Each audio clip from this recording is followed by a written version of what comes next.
Okay, start करते हैं bio. और हम लोग ने लास्ट लेक्चर में सेल के काफी सारे स्ट्रक्चर्स के बारे में पढ़ लिया था। जैसे मैं क्विक रिवीजन करवा देता हूँ। देखो, ये क्या है? तो ये है गोल्जी एपरेटस या Golgi body. Golgi body, Golgi body का काम क्या होता है? एनर्जी ट्रांसपोर्टेशन का काम होता है। उसके बाद में हमें क्या देखने को मिल रहा है? माइटोकॉन्ड्रिया। माइटोकॉन्ड्रिया, माइटोकॉन्ड्रिया का काम क्या है? एनर्जी प्रोडक्शन का। पावर हाउस किसे कहते हैं? माइटोकॉन्ड्रिया को। सेल के अंदर ऑक्सीजन लेने का काम कौन करता है? माइटोकॉन्ड्रिया, क्योंकि माइटोकॉन्ड्रिया ऑक्सीजन से ही एनर्जी बनाती है कि नहीं बनाती है? 38 एटीपी मिल करके एक ग्लूकोज बनाते हैं और उसी ग्लूकोज से हमें मिलती है एनर्जी। उसके बाद ये क्या था? वैक्यूल्स। वैक्यूल्स है ना? बताओ, वैक्यूल्स जो होते हैं, वैक्यूल्स वो जानवरों में ज्यादा बड़े पाए जाते हैं या पेड़ पौधों में? पेड़ पौधों में। काम क्या होता है वैक्यूल्स का? पानी स्टोर करने का काम होता है। तो पेड़ पौधों को हमसे ज्यादा पानी की जरूरत पड़ती है। ठीक है, पेड़ पौधों को हमसे ज्यादा पानी की जरूरत पड़ती है। इतना क्लियर है? तो हमने गोल्जी बॉडी, माइटोकॉन्ड्रिया और वैक्यूल्स, इन तीनों के बारे में पढ़ लिया था। ठीक है, इन तीनों के बारे में पढ़ लिया था। अब हम लोग आगे चलते हैं और आज समझेंगे हम सेंट्रोसोम के बारे में। ठीक है, अच्छा बताओ, इसमें से पहले मैं स्ट्रक्चर्स के जो बचे हुए नाम अभी पूछ लेता हूँ, फटाफट बताओ। बताओ, ये जो ब्राउन कलर का दिखाई दे रहा है, ब्राउन कलर का, ये क्या है? फटाफट फटाफट, क्विक क्विक क्विक। ये सेंट्रोसोम है। हाँ, बरोबर, सेंट्रोसोम। ये ग्रीन कलर का मुंह खुला हुआ है, क्या है? लाइसोसोम। Lysosome, lysosome, lysosome. इसमें जो लिक्विड पाया जा रहा है सेल के अंदर, इसे क्या कहेंगे? सेल के अंदर साइटोप्लाज्म। साइटोप्लाज्म, ठीक है, साइटोप्लाज्म। अच्छा, ये येलो कलर का दिखाई दे रहा है, क्या है ये? न्यूक्लियस। ठीक है, न्यूक्लियस, न्यूक्लियस, न्यूक्लियस। इतना क्लियर है? न्यूक्लियस। ओके, ये येलो कलर का क्या है जो ऐसे नली जैसा दिखाई दे रहा है? ये है हमारा ER, endoplasmic reticulum. Endoplasmic reticulum, endoplasmic reticulum. ठीक है, तो ये सारे के सारे आइडेंटिफाई हो गए। बहुत बढ़िया, बहुत बढ़िया। ठीक है, हमने इसमें क्या क्या पढ़ लिया था? गोल्जी बॉडी पढ़ लिया था, पढ़ लिया था। माइटोकॉन्ड्रिया पढ़ लिया था। वैक्यूल्स पढ़ लिया था। ठीक है, आगे बढ़ू? जल्दी बोलो, आगे बढ़ू? ओके, हमने सेंट्रोसोम के बारे में भी पढ़ लिया था क्या? सेल डिवीजन करने का काम। सबसे ज्यादा, सबसे तेजी से सेल डिवीजन कहाँ होता है? बॉडी में, लीवर में। इसलिए बोला था ना कि लीवर के पास जो होता है, जैसे अगर मैं ये बनाऊं मिस्टर रॉबिन, मिस्टर रॉबिन का लीवर कहाँ होगा? यहाँ, है ना? तो लेफ्ट में। किसी भी इंसान के लेफ्ट में नहीं मारना चाहिए। जैसे इंसान, तुम यहाँ हो और तुम्हारे सामने खड़ा हो जो होगा, उसके लेफ्ट में क्या रहेगा? उसका लीवर। लीवर में अगर चाकू मारेंगे तो उसमें सेल डिवीजन बहुत तेजी से होता है, वहां रिकवरी हो जाएगी। लेफ्ट में न मार के राइट में मार दो, जल्दी रिकवर नहीं होगा। ठीक है, उसका आतड़ी वतड़ी कट जाएगा सब। तो हमने गोल्जी बॉडी पढ़ लिया था, माइटोकॉन्ड्रिया पढ़ लिया था, वैक्यूल्स पढ़ लिया था और सेंट्रोसोम पढ़ लिया था। सेंट्रोसोम पढ़ लिया था। अब चलो शुरू करते हैं हम लोग ER से, एंडोप्लाज्मिक रेटिकुलम। ठीक है, ये दिखाई दे रहा है? Okay. देखो, पहले यहाँ देख लो, ये जो एंडोप्लाज्मिक रेटिकुलम है, इसको हम बड़े में अगर देखेंगे, ये हमें कुछ इस तरीके से दिखाई देता है। ठीक है, ऐसे एंडोप्लाज्मिक रेटिकुलम। एंडोप्लाज्मिक रेटिकुलम को, जैसे हमारे शरीर में, हमारे शरीर में हमारी बॉडी को प्रोटेक्ट करने के लिए क्या जरूरी होता है? हड्डियां। और हड्डियों से मिलकर क्या बनता है? हमारा कंकाल, स्केलेटन, है ना? स्केलेटन। अगर हमारी बॉडी में स्केलेटन ना हो तो क्या हम लोग आसानी से चल फिर पाएंगे, दौड़ पाएंगे? नहीं। केचुए में स्केलेटन होता है? नहीं, इसलिए वो दौड़ फिर नहीं पाता, वो रेंगता है। ठीक है, वो रेंगता है। तो इसी तरीके से जो हमारा सेल होता है, सेल को प्रोटेक्ट करता है एज ए स्केलेटन के रूप में। कौन? Endoplasmic reticulum. तो इसका काम क्या होता है? To protect, protect cell as skeleton. Skeleton, skeleton को हम हिंदी में क्या कहते हैं? कंकाल। कंकाल। तो अगर पूछेगा कि कोशिका का कंकाल किसे कहते हैं, तो एंडोप्लाज्मिक रेटिकुलम को। एंडोप्लाज्मिक रेटिकुलम, इसका काम क्या होता है? एंडोप्लाज्मिक रेटिकुलम तो सेल को प्रोटेक्शन देना। इस तरीके से देता है जैसे हमारे बॉडी का स्केलेटन कंकाल। तो skeleton of cell, endoplasmic reticulum, endoplasmic reticulum. अब जब एंडोप्लाज्मिक रेटिकुलम को देखा गया तो ये दो टाइप का दिखाई दिया। एक यहाँ दिखाई दे रहा है ये येलो कलर में, और एक ये ब्लू कलर में। ब्लू कलर के अंदर हमें कुछ डॉट डॉट डॉट डॉट दिखाई दे रहे हैं, और ये ऐसा रफ रफ टाइप में हो जाता है। इसी डॉट डॉट की वजह से ये क्या हो जाता है, रफ हो जाता है। और जो येलो वाला है ना, ये स्मूथ है, तो इसीलिए लोगों ने, साइंटिस्ट ने इसका नाम क्या दिया, स्मूथ एंडोप्लाज्मिक रेटिकुलम और रफ एंडोप्लाज्मिक रेटिकुलम। देखो, इसको हम कहते हैं स्मूथ एंडोप्लाज्मिक रेटिकुलम और इसको कहते हैं रफ एंडोप्लाज्मिक रेटिकुलम। ये रफ क्यों हुआ, ये वाला साइड एंडोप्लाज्मिक रेटिकुलम न्यूक्लियस से सटा हुआ रहता है, ये एंडोप्लाज्मिक रेटिकुलम। तो जो न्यूक्लियस से सटा हुआ है, ये रफ क्यों हुआ, क्योंकि इसके अंदर पाए जाते हैं राइबोसोम। राइबोसोम, इन्हीं राइबोसोम की वजह से ये कैसा हो गया, खुरदुरा हो गया, खुरदुरा यानी रफ हो गया। ठीक है, रफ हो गया। तो बताओ एंडोप्लाज्मिक रेटिकुलम कितने टाइप के, दो टाइप के, कौन कौन से, स्मूथ और रफ, स्मूथ और रफ। अच्छा, जो स्मूथ होता है ना, स्मूथ, इसका काम होता है कि ये फैट को बनाए। क्या बनाए, फैट। फैट को हम क्या कहते हैं, वसा। जैसे घी, घी क्या है, एक तरीके का फैट है। अगर घी को हम हाथ में लगा ले तो कैसा हो जाएगा, स्लिपरी हो जाएगा कि नहीं, चिपचिपा हो जाएगा कि नहीं। हाँ, तो किसी सरफेस पर अगर लगा देंगे तो सरफेस स्मूथ हो जाएगा। तो स्मूथ से याद रखना, स्मूथ से कि स्मूथ एंडोप्लाज्मिक रेटिकुलम बनाता है फैट को, वसा को। और जिसमें राइबोसोम पाया जाता है, राइबोसोम का काम होता है प्रोटीन बनाने का। तो रफ एंडोप्लाज्मिक रेटिकुलम किसको बनाता है, प्रोटीन को। ठीक है, प्रोटीन। प्रोटीन हमारी बॉडी के लिए, ग्रोथ के लिए इंपॉर्टेंट होता है कि नहीं होता है। अगर तुम्हें अपनी बॉडी ग्रोथ करनी है, तुम जिम कर रहे हो, तो जिम वाला क्या कहता है, प्रोटीन पियो, प्रोटीन। समझा, बताओ रफ एंडोप्लाज्मिक रेटिकुलम क्या बनाता है, प्रोटीन। और जो स्मूथ एंडोप्लाज्मिक रेटिकुलम है वो क्या बनाता है, वो बनाता है फैट। रफ एंडोप्लाज्मिक रेटिकुलम या स्मूथ एंडोप्लाज्मिक रेटिकुलम को मिला करके बनता है एंडोप्लाज्मिक रेटिकुलम। और एंडोप्लाज्मिक रेटिकुलम को हिंदी में हम कहते हैं अंतः प्रदत्त जालिका। क्या कहते हैं, अंतः प्रदत्त जालिका। ठीक है, हिंदी में क्या कहते हैं, अंतः प्रदत्त जालिका। तो बताओ अंतः प्रदत्त जालिका या एंडोप्लाज्मिक रेटिकुलम कितने टाइप के, दो। कौन कौन से, रफ और स्मूथ। रफ का काम क्या होता है, प्रोटीन निर्माण करना, प्रोटीन बनाना, और स्मूथ का फैट बनाना। रफ वाला सेक्शन रफ हुआ क्यों, राइबोसोम की वजह से, राइबोसोम की वजह से। तो अब समझ लेते हैं कि राइबोसोम, ये राइबोसोम कितने टाइप के होते हैं, है ना, मतलब कि राइबोसोम क्या होता है। ठीक है, राइबोसोम क्या होता है, देखो यहाँ स्लाइड ले लेता हूँ कि राइबोसोम जो है, मैं लिख दूं राइबोसोम,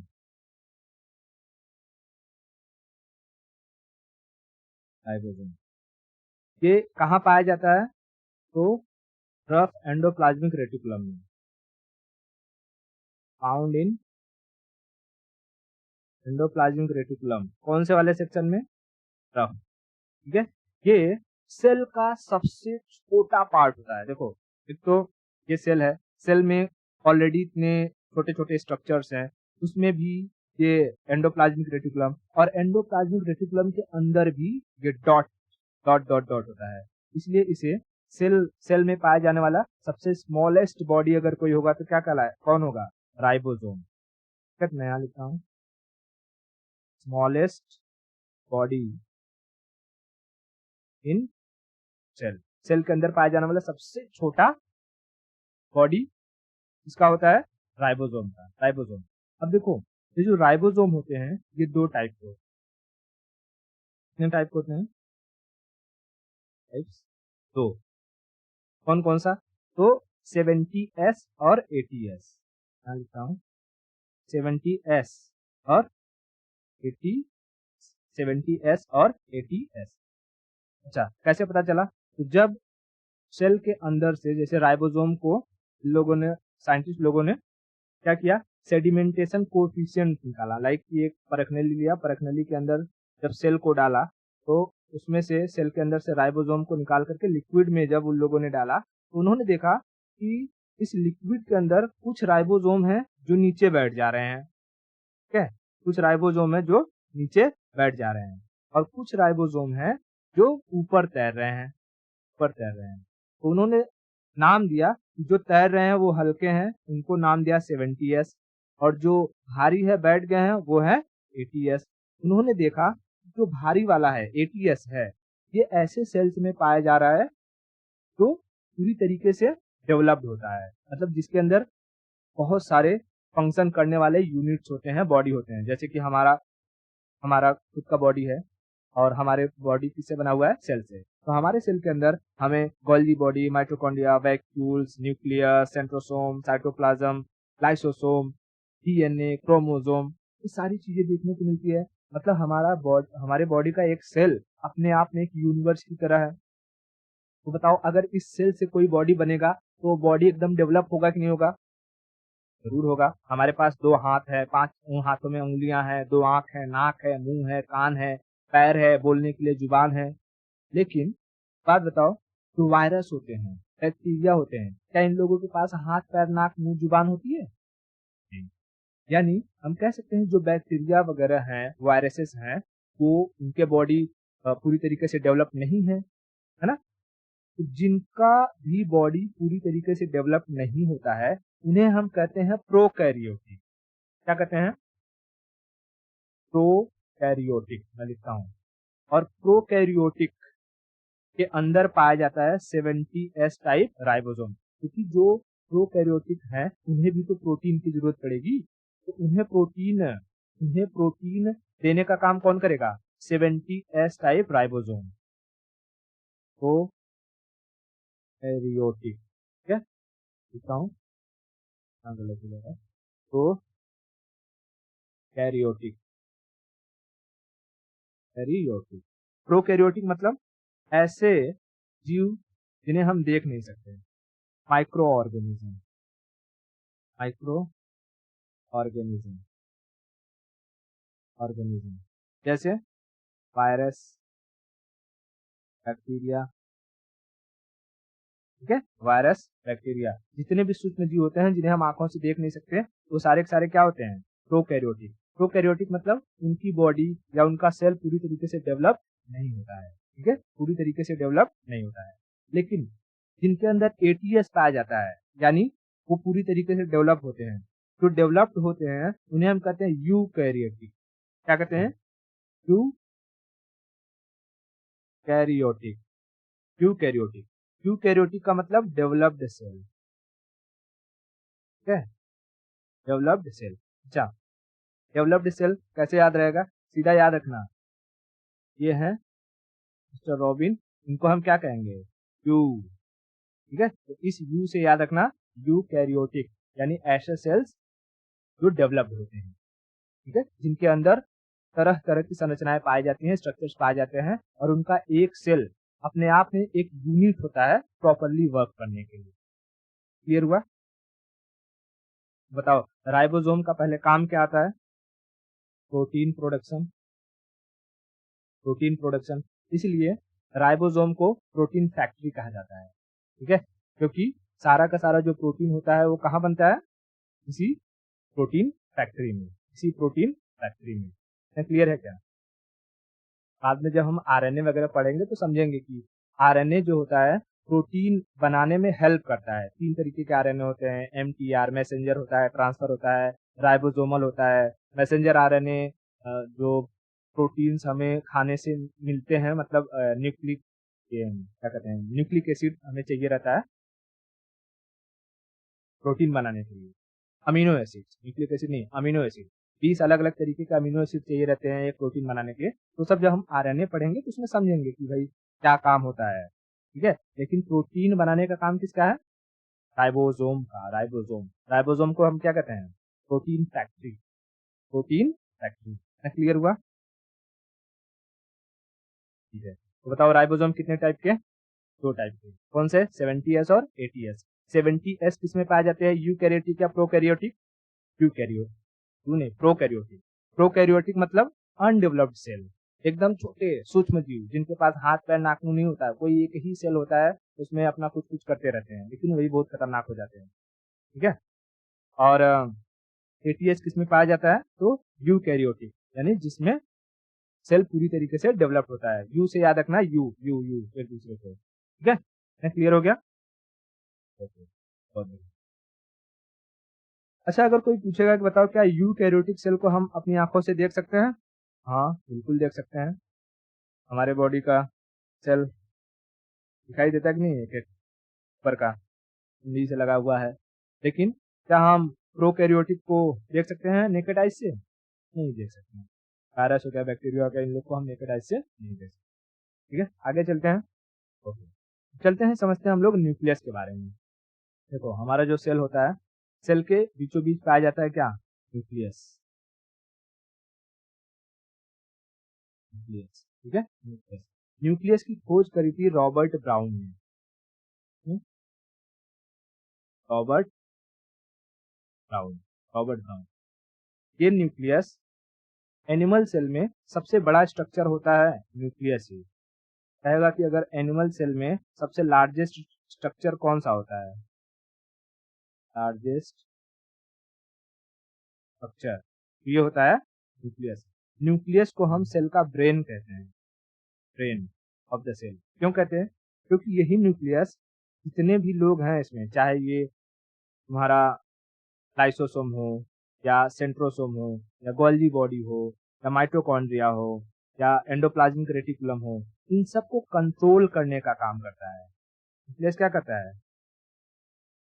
कंट्रोल करने का काम करता है, इसलिए इसे सेल का ब्रेन कहा जाता है। सेल का ब्रेन यानी जब तक न्यूक्लियस ये आदेश नहीं देगा इसको, जैसे एंडोप्लाज्मिक रेटिकुलम में राइबोसोम को अगर वो ये न बोले कि प्रोटीन बनाओ, राइबोसोम प्रोटीन नहीं बनाएगा। ठीक है, राइबोसोम प्रोटीन नहीं बनाएगा। सेंट्रोसोम को अगर ये न बोले कि कोई सेल डिवाइड हो, डैमेज हो गया है, उसको फिर से रीजनरेट करो, तो सेंट्रोसोम रीजनरेट नहीं करेगा, फोटोकॉपी नहीं बनाएगा। ठीक है, तो न्यूक्लियस की डिस्कवरी किसने करी? रॉबर्ट ब्राउन ने। रॉबर्ट ब्राउन ने। न्यूक्लियस को हम क्या कहते हैं? न्यूक्लियस को हम ब्रेन ऑफ द सेल कहते हैं। सेल का ब्रेन, दिमाग, मस्तिष्क कहते हैं। क्यों? क्योंकि ये सबको कंट्रोल करता है। सबसे बड़ा स्ट्रक्चर कौन सा होता है? न्यूक्लियस ही होता है। सेल के अंदर पाया जाने वाला सबसे बड़ा स्ट्रक्चर न्यूक्लियस होता है। न्यूक्लियस के अंदर हमें जो न्यूक्लियस है, इसके अंदर हमें 80% प्रोटीन देखने को मिलता है। 80% क्या मिलता है? Protein, protein. और 20% हमें देखने को मिलते हैं क्रोमोसोम।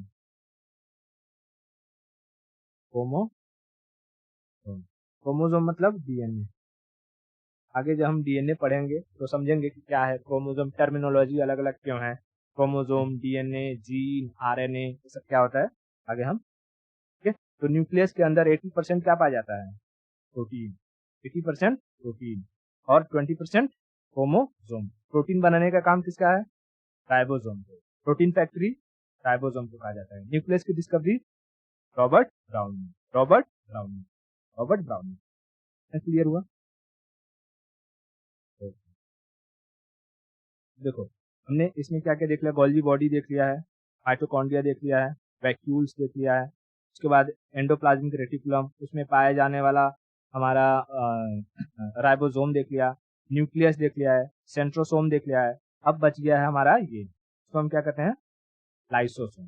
देखो यहाँ से कि इतना बड़ा सेल है, अगर इस सेल में किसी भी वजह से किसी भी स्ट्रक्चर की अगर मौत हो जाए, किसी भी स्ट्रक्चर की मौत हो जाए, तो उन्हें रीजनरेट करने का काम किसका होता है? सेंट्रोसोम का। लेकिन ये रीजनरेट करेगा कब? जब ये स्ट्रक्चर यहाँ से गायब होगा, है ना। जैसे घर में हम लोग खाना बनाते हैं, खाना बनाने के लिए तरह तरह की चीजें इस्तेमाल करते हैं, सब्जी, साग, भाजी, और उससे निकलता है कुछ वेस्ट। वेस्ट मतलब कचरा। अगर वो कचरा रोज पर रोज वही इकट्ठा होता जाए तो बदबू मारेगा। वैसे ही अगर सेल के अंदर कोई भी पार्ट डैमेज हो रहा है, अगर वो ना हटे वहां से, तो पूरे सेल को खराब कर देगा।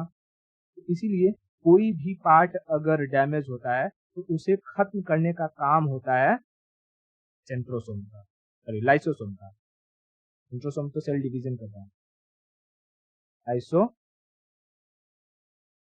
किसी भी पार्ट के डेड हो जाने पर या फंक्शन न करने पर उन्हें खाकर खत्म कर देता है। कौन? लाइसोसोम। समझते हैं लाइसोसोम को? ठीक है, दिखाई दे रहा है स्ट्रक्चर, ये पूरा सेल है। सेल के अंदर तरह तरह के स्ट्रक्चर्स हैं और ये हमारा लाइसोसोम। लाइसोसोम की डिस्कवरी करी थी क्रिश्चियन डी टूवे ने। डी डूवे, डी डूवे, डी डूवे। इसे इसे सेल का सुसाइड बैग कहा जाता है। क्यों कहते हैं सुसाइड बैग? क्यों कहते हैं suicide bag? Suicide bag, suicide bag क्यों कहते हैं? कुछ तो बात होगी इसके अंदर, क्योंकि इसके अंदर एक तरीके का एंजाइम भरा होता है, उसे हम कहते हैं हाइड्रोलिटिक एंजाइम। हाइड्रोलिक एंजाइम, ये एंजाइम समझ लो एक तरीके का क्या होता है, एसिड होता है। एसिड अगर ये किसी भी दूसरे स्ट्रक्चर के ऊपर पड़ जाता है ना, तो वो स्ट्रक्चर क्या हो जाते हैं, गलना शुरू हो जाते हैं, यानी वो खत्म होना शुरू हो जाते हैं। तो जब भी कोई सेल के अंदर कोई स्ट्रक्चर डैमेज होता है तो उन्हें खाकर खत्म करना, आम भाषा में अगर हम कहें खाकर खत्म कर देता है, या वो अपना एंजाइम थोड़ा थोड़ा थोड़ा थोड़ा छिड़क करके उसे वहीं पर गला के खत्म कर देता है। कौन? ये हमारा लाइसोसोम। नाम क्या है? Lysosome, lysosome. इसीलिए इसे हम क्या कहते हैं, सुसाइड बैग। अब सुसाइड बैग कहने का मतलब और क्या है कि मान लो कि अगर यही पूरी तरीके से फट जाए, तो अभी कंट्रोल तरीके से काम कर रहा था कि जो पार्ट खराब हुआ है सिर्फ उसको गलाकर खत्म कर रहा है, लेकिन यही अगर पूरी तरीके से ब्लास्ट कर जाए तब, और ब्लास्ट करके हर जगह इसका लिक्विड फैल जाए तब, तो पूरा सेल डैमेज हो जाएगा। इसीलिए अब जो कोई बॉम्बर होते हैं या सुसाइड बॉम्बिंग करते हैं, वो लोग क्या करते हैं, किसी भीड़ भाड़ वाले इलाके में जाते हैं और खुद को ब्लास्ट कर लेते हैं। इसकी वजह से उनके रेंज में जितने भी लोग आते हैं सबकी मौत हो जाती है। तो वैसे ही ये भी है, अगर ये लाइसोसोम गलती से फट गया और इसका लिक्विड पूरी तरीके से पूरे सेल में फैल गया, तो कोई भी सेल के अंदर जिंदा नहीं बचेगा, यानी पूरी सेल क्या हो जाएगी, डैमेज हो जाएगी, पूरा सेल डैमेज हो जाएगा। ठीक है, तो ये कब होगा, कब होगा? तो जैसे हमको पता है कि भाई सेल के अंदर सारी चीजों को कंट्रोल कौन करता है, न्यूक्लियस, न्यूक्लियस। अब अगर ये किसी तरीके से न्यूक्लियस क्या हो जाए, डेड हो जाए, न्यूक्लियस की ही मौत हो जाए, तब तब किसी को भी कंट्रोल करने वाला रहेगा ही नहीं, और सब लोग अपना काम करना छोड़ देंगे। और जब सब अपना काम करना छोड़ते हैं, तभी लाइसोसोम क्या होता है, एक्सप्लोड कर जाता है और अपने आप को फाड़ लेता है। और जैसे ही लाइसोसोम फटेगा, सारे के सारे अंदर की मौत हो जाएगी। अब देखो, जैसे हमारे बॉडी में मान लो ये है मिस्टर रॉबिन और रॉबिन, और इनका ये हाथ है, ठीक है, इनका ये हाथ है, बरोबर।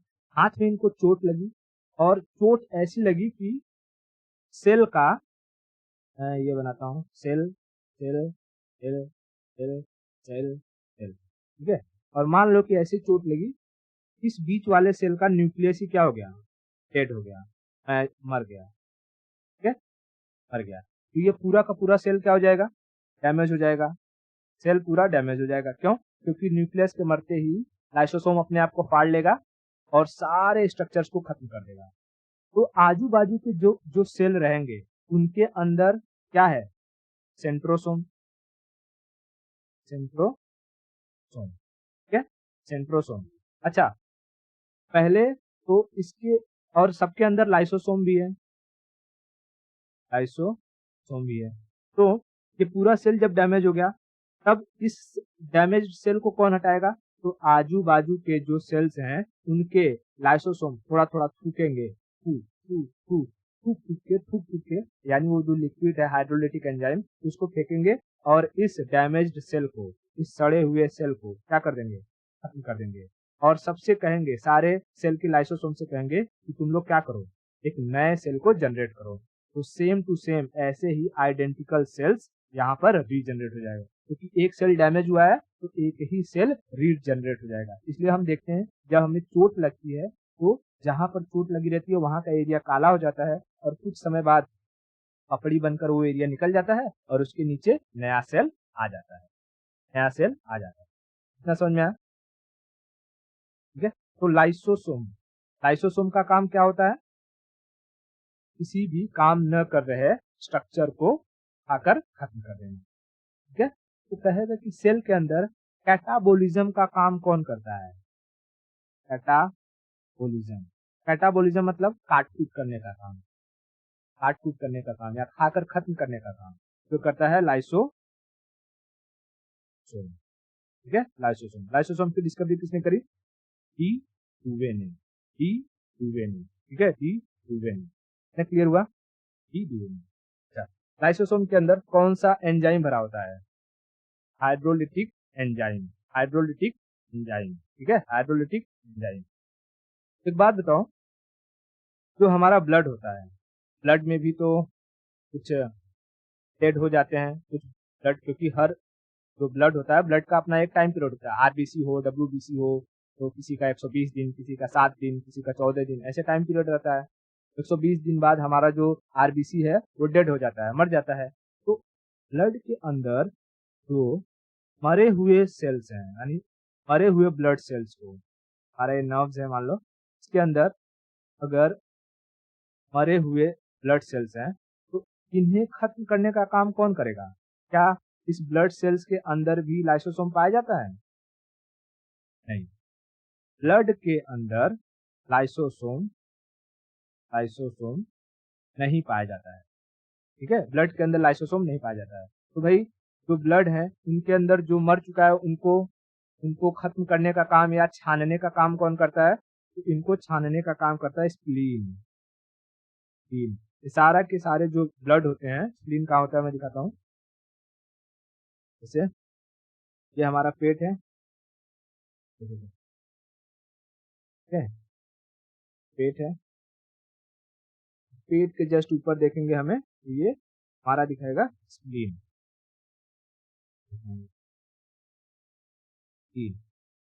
सारा का सारा जो ब्लड होता है ये इसी स्प्लीन से गुजरता है, आकर के स्प्लीन से गुजरता है। जैसे हार्ट से होकर के सारे पूरे बॉडी में चला जाएगा, फिर पूरे बॉडी के बाद वो स्प्लीन से आकर के गुजरेगा। स्प्लीन में जब आएगा तो स्प्लीन देखेगा इसमें से कौन से ब्लड सेल्स मर चुके हैं। जो ब्लड सेल्स मर चुके होते हैं उन्हें स्प्लीन क्या कर देता है?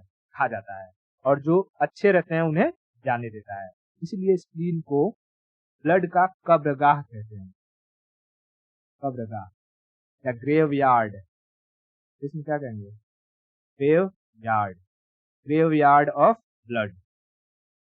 ब्लड, क्योंकि ब्लड इसमें आकर के कुछ टाइम के लिए स्टोर हो। देखो हार्ट में ब्लड स्टोर नहीं होता है, हार्ट में अगर ब्लड स्टोर हो जाएगा तो हार्ट अटैक आ जाएगा, कार्डियक अरेस्ट। ठीक है, तो हार्ट का काम है कि ब्लड फ्लो होता रहे, लेकिन ब्लड स्टोर करने का काम करता है स्प्लीन, इसलिए इसे ब्लड बैंक भी कहा जाता है।